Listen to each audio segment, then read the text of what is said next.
Here is you at this Jubilee thing, which I find very cool. I'm going to play just a little snippety clippet of you. This to me seems like a very intimidating situation. There's Sam Seder here, who is, I believe he was a contributor for MSNBC. He's like I think he's an actor, director, journalist. He's he's a commentator for the Majority Report. That's his show. That's his show. And how, like, on a scale from like 1 to foaming at the mouth, like, how liberal is he?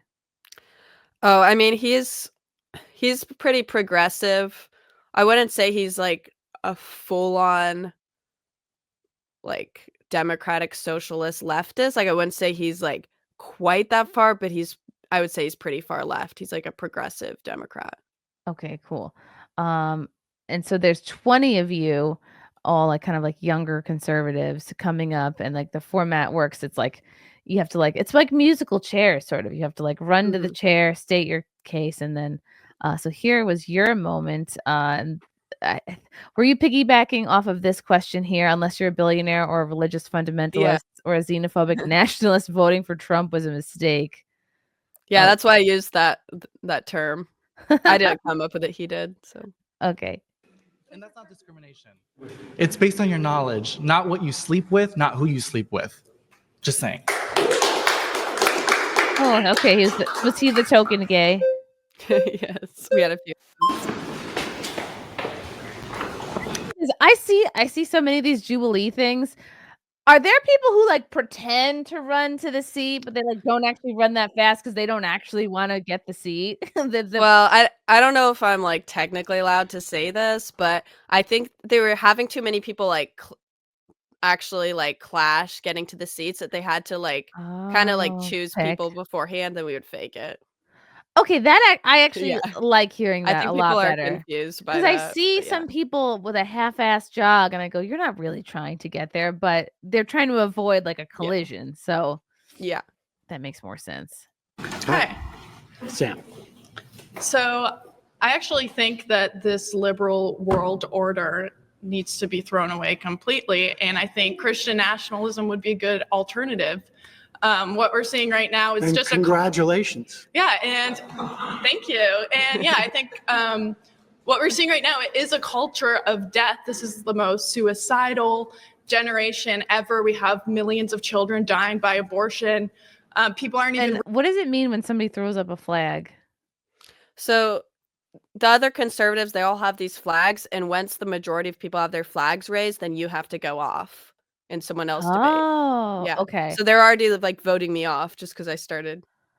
Unbelievable. Yeah. Come on, you're the best looking one there. They should give you the most time. Reproducing. We don't even have like a. Should we mandate people reproduce? No, I don't think we need to mandate. We can just stop them from killing their kids. Mm-hmm. You want to outlaw abortion? Yes. Yes. I mean, we have a fundamental disagreement on this. And my claim was that if you voted for Trump,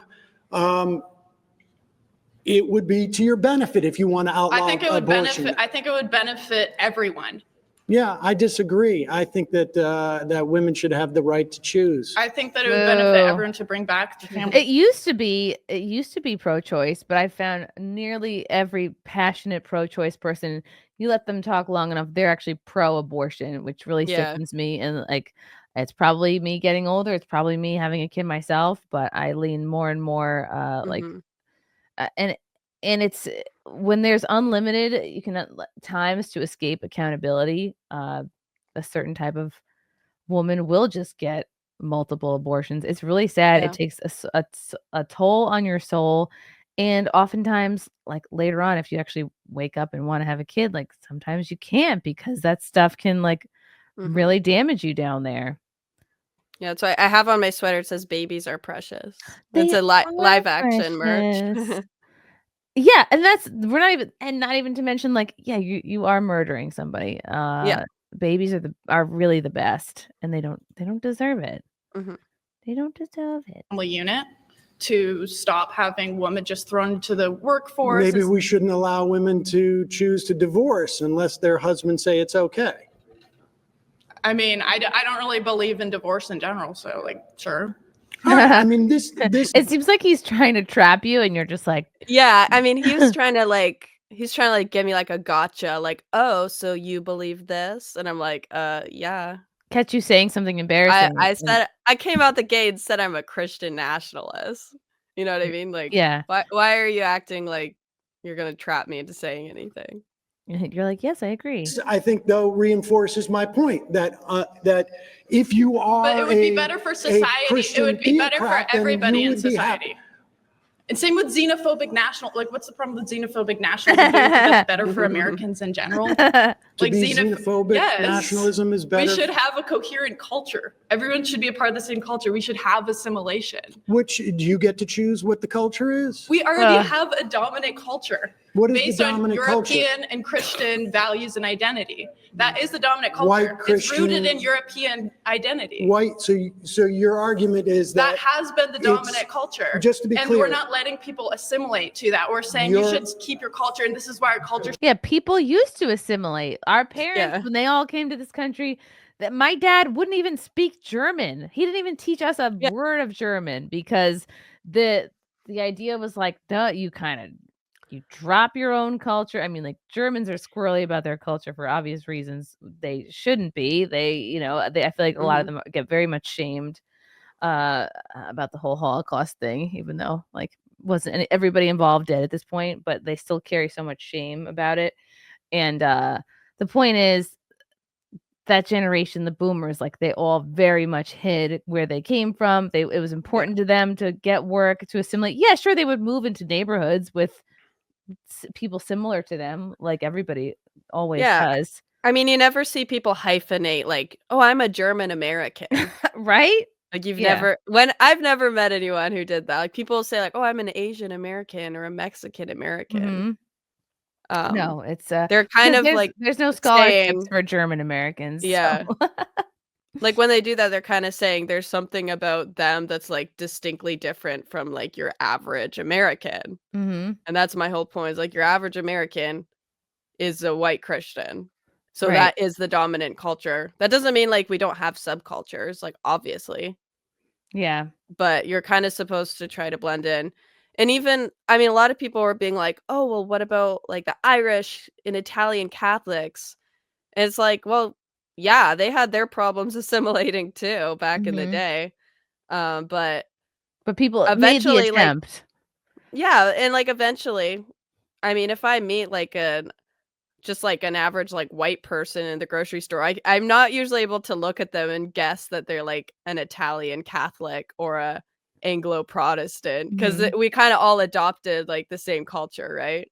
Right. And we all kind of all mixed together. Yeah, that was the point. You're so divided. Your argument is that Trump is good for those who want a dominant white European culture. I mean, that is what America is. It's rooted in European identity and Christian values. That's what it has been. Would you really disagree with that? What is it then if that's not the identity of America? Well, I think the identity of America. For the majority of time, America's been a country. You don't think that's been the identity?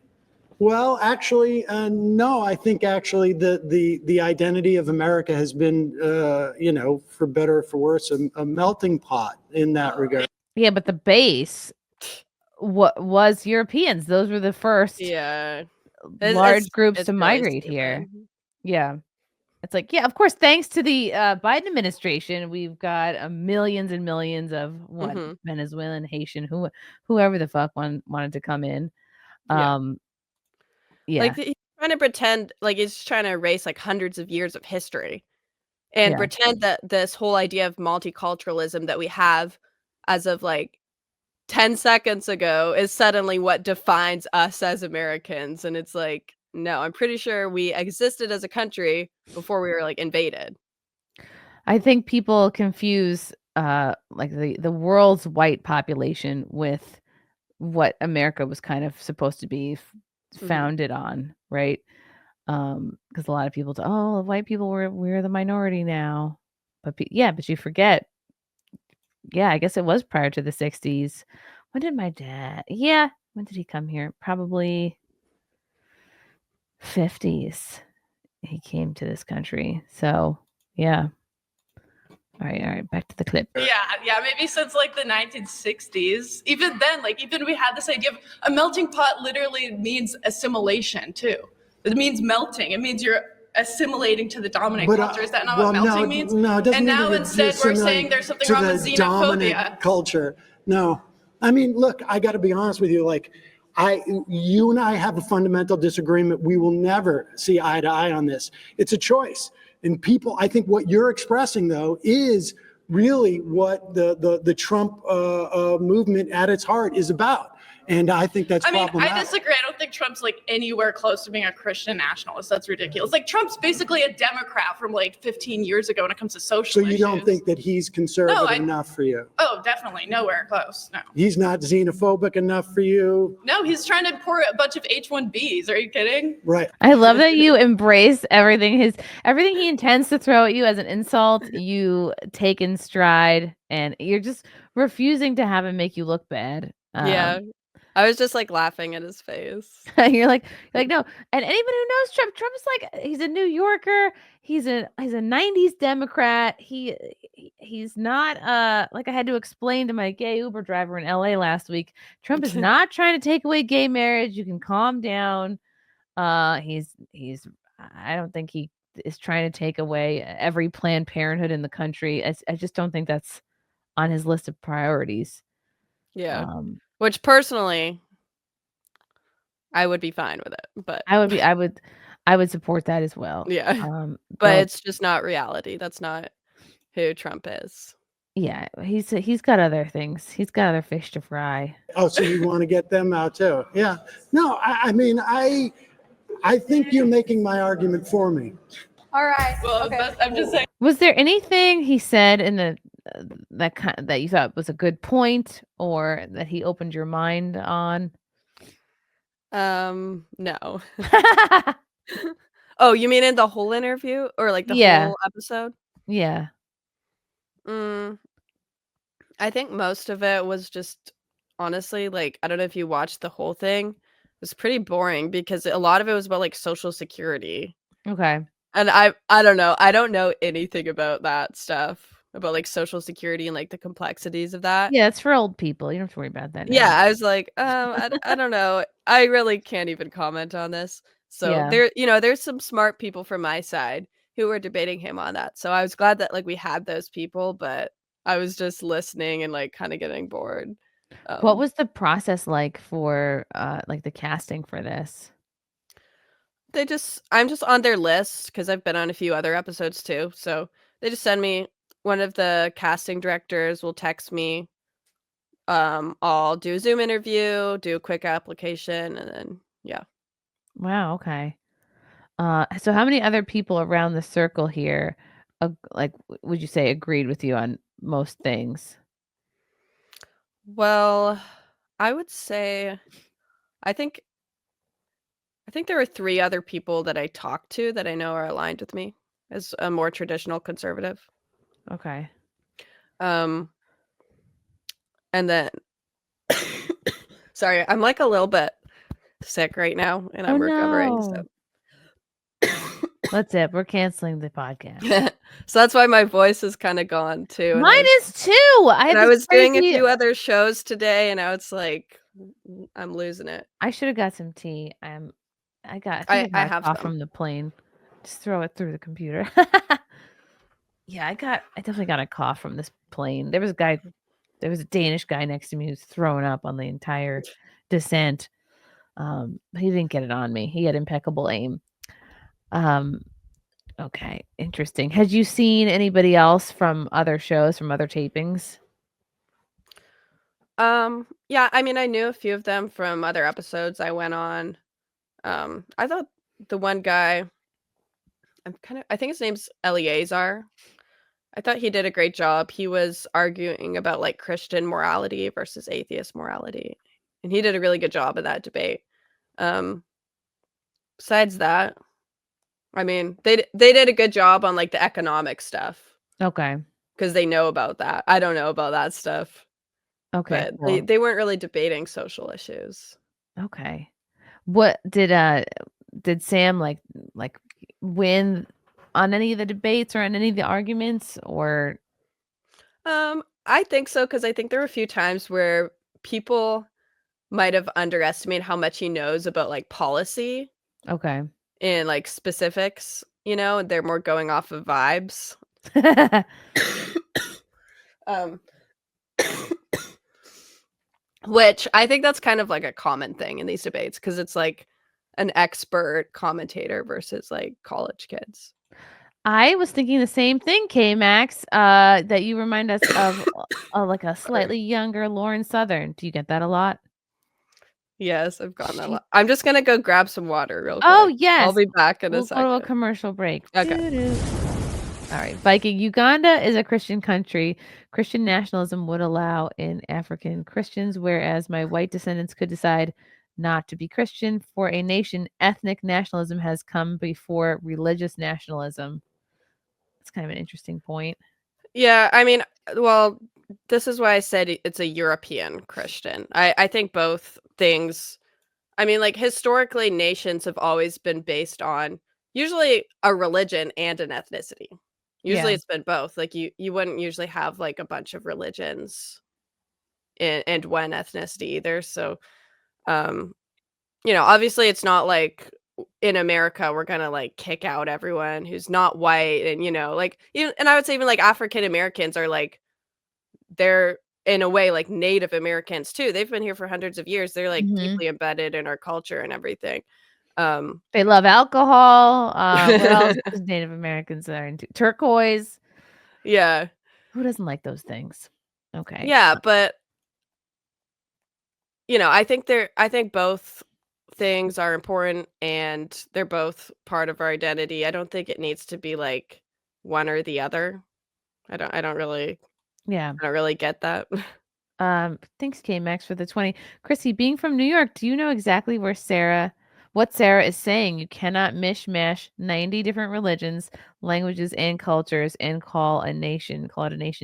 What are you assimilating to in New York? I mean, New York, it's really more of a like a vibe that you're assimilating to. It's the work. It's like just like being It's the hustle mentality. It is kind of like the girl boss mentality. If you're a woman in New York City, it's kind of like climb the corporate ladder or Mhm. climb whatever ladder of whatever industry you're in.